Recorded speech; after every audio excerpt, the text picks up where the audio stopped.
Okay, so today we're going to talk about the TIPP skill, which is a distress tolerance scale. Skill or skills? I think it's skill, but it's a set of 4 different techniques that you can use, all wrapped up into one skill. One big skill. One big Both skill of skills. Yeah, it's a skill of skills. Exactly. So it's an acronym with 4 different techniques that you can use to sort of bring the temperature down when arousal is really high, emotions are really high, and we're not really able to think clear enough to use any of the other skills. So the big dog distress tolerance. Exactly. Yep, exactly. And it's really not meant to solve any of your problems. It just makes it so that you don't make your problems worse by acting impulsively or doing something else. So it's like if you're in a fight with your partner, you don't say something stupid. You do something to calm things down, and then you don't cause more problems. It's like damage control. I don't know who you're referring to, but yes, that would probably work well with your partner. So we're going to do just a quick review of the nervous system. So there's the parasympathetic and sympathetic. Sympathetic? Sympathetic? Parasympathetic. Exactly what that was, but maybe it'll help us to remember. I think it'll make sense. Yeah, exactly. So the sympathetic. Don't make me do it.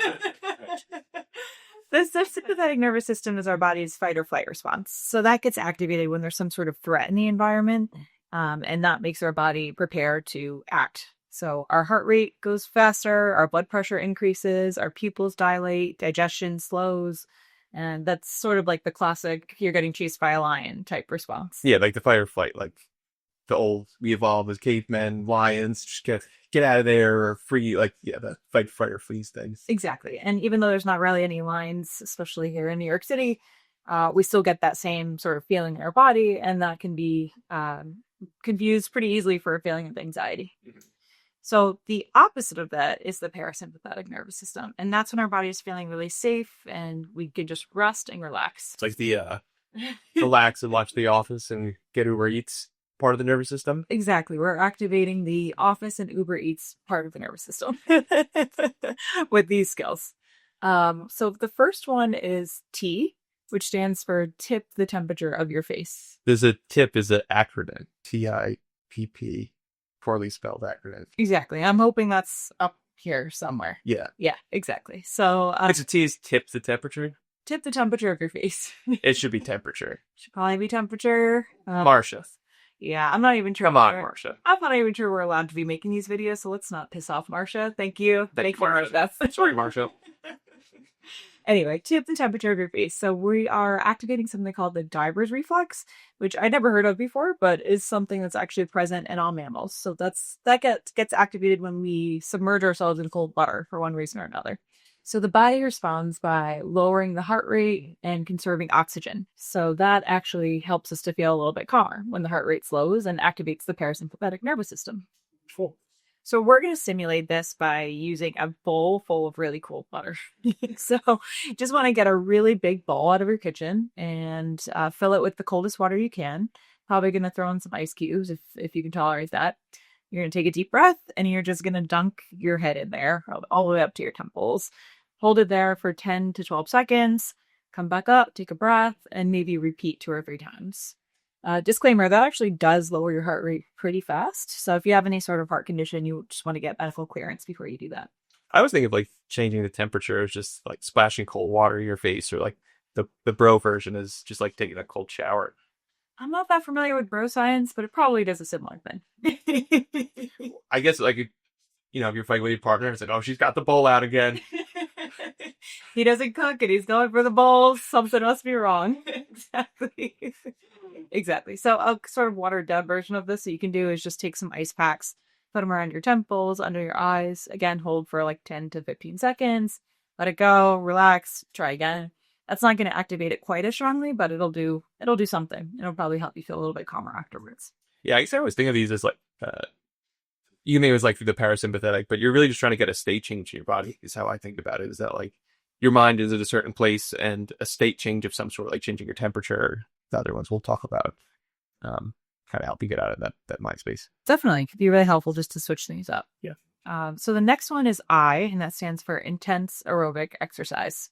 So that kind of is exactly what it sounds like. We're just trying to do some sort of usually cardio to kind of activate actually the sympathetic nervous system to get us all roused up. And then when we're done exercising, the parasympathetic kicks in.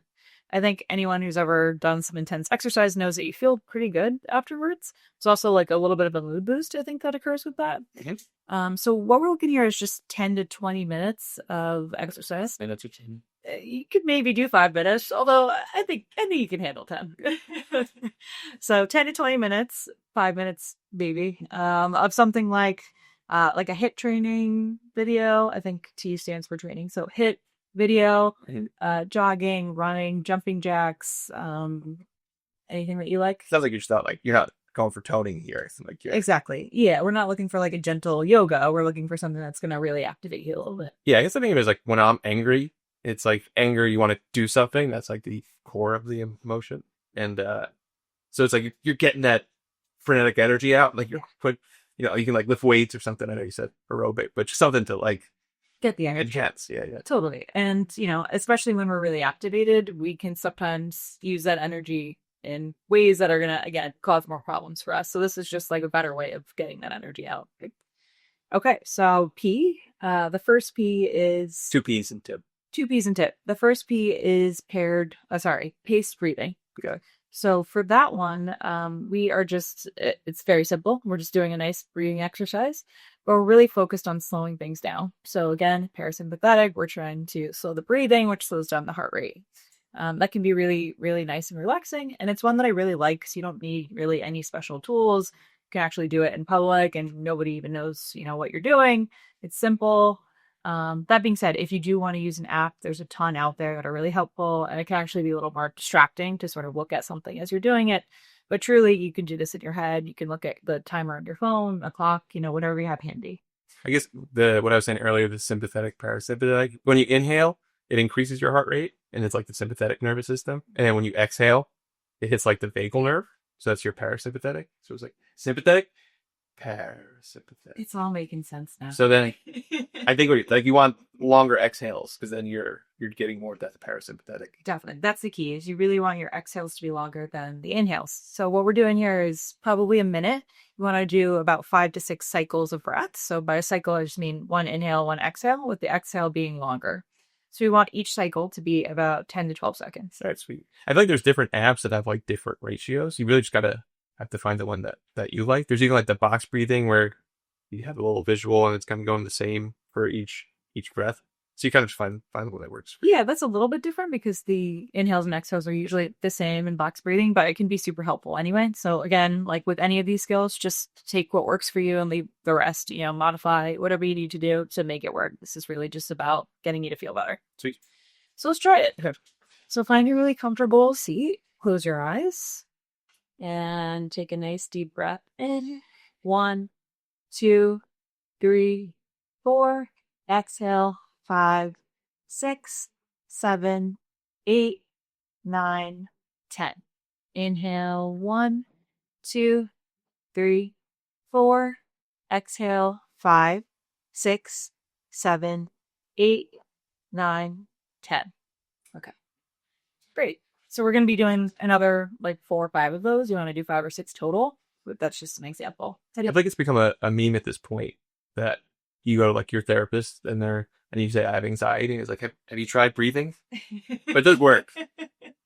It is so simple that it feels silly, but it works. I don't know. How do you feel? Feel much better. You do? Yeah. What was wrong before? Nothing.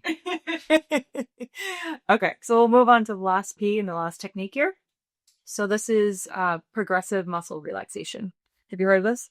That's paired muscle? I think they have both pretty similar contexts. In DBT, it's Progressive Muscle Relaxation. Right.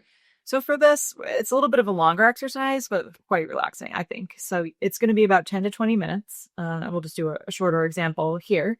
But essentially, you're just going from the top of your head to the bottom of your toes, all the way down little by little, each muscle group tensing and releasing until there's a state of relaxation in your whole body. Sweet. Lots and lots of videos out there. You could just, go on YouTube or type in Progressive Muscle Relaxation.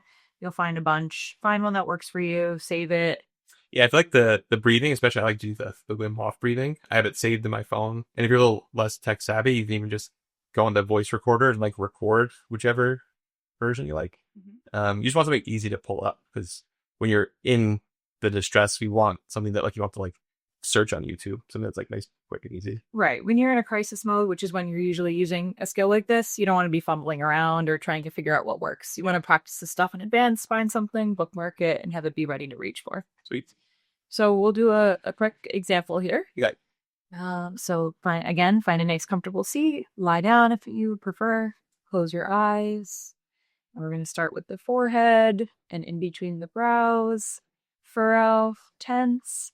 All my friends with Botox out there probably going to skip this one, but Greg's got it. Tense and release. Good. Now I'll move down to the lips and the jaw. So squeeze, pucker the lips, feel the tongue on the top of the mouth. Tense and release. Really feel the difference between the tension and the relaxation. Let the tongue hang heavy, the jaw hang heavy. We'll move down to the shoulders. Squeeze them up towards your ears. Tight, tight, tight. And relax. Release. And again, really feel the difference between the tension and the relaxation as we move down the body. Okay, we'll stop there. But I thought you didn't get to the good ones. yeah, well, I thought you want to get to the ones that like you can. they could do that on their own time, but nobody wants to see us doing this all the time. So anyway, find a video that works for you, and you probably want to hold the tension and release and the release poses a little bit longer than we did, but this is just, like example. Sweet. So that's it. That's the tip skill. Skill or skill? One big skill. It's the tip skills. Made of a few little skills. Tip skills set. And that's it. Sweet. Thank you. Thanks.